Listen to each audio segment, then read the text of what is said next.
Okay, yeah, so this is really, really cool, and I love to share this with people because there was a guy named Robert Blackman in Oklahoma who shared this with me, and this guy's made a quarter of $1 million a year for probably 20 years. Just incredible guy.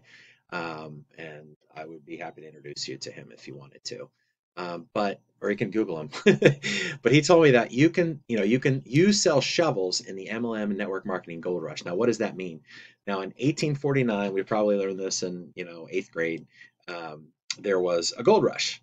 People found out that there was gold in California, and all of these settlers, from the Midwest and even from out here on the East Coast, started taking their horses and buggies and their families and packing them up, and they went over there to dig for gold.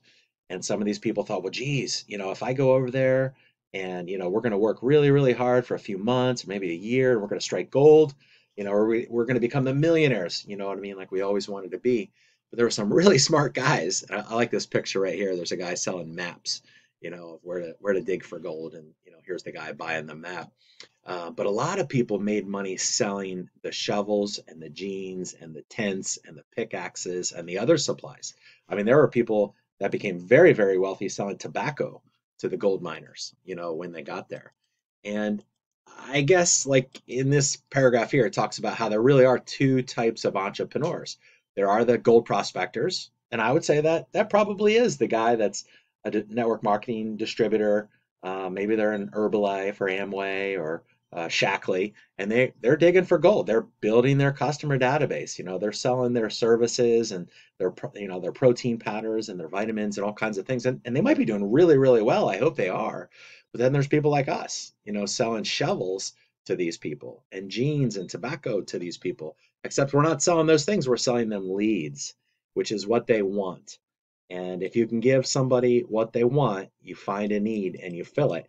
And that was one thing that this guy, Levi Strauss, I mean, his company started back in the 1849, 1850, when he started selling picks and shovels and blue jeans to the gold miners who were out there in California. And then there was another guy, I don't know how to pronounce this last name, but a Samuel Brennan. I did a little bit of research, and he had a local general store and became a very, very wealthy man, just selling things that the gold diggers needed. Another person had told me one time, he's like, Bob, you know what's interesting about selling leads, becoming a marketing consultant? I was like, what? What's so interesting about that? And he said, it's almost like owning a casino. Like people come to the casino and they want to win and they want to, they're going to play roulette and craps and poker and they're trying to make all this money. But the truth is, the casino never ever loses. And Levi Strauss knew that secret, and I know that secret, and now you do too.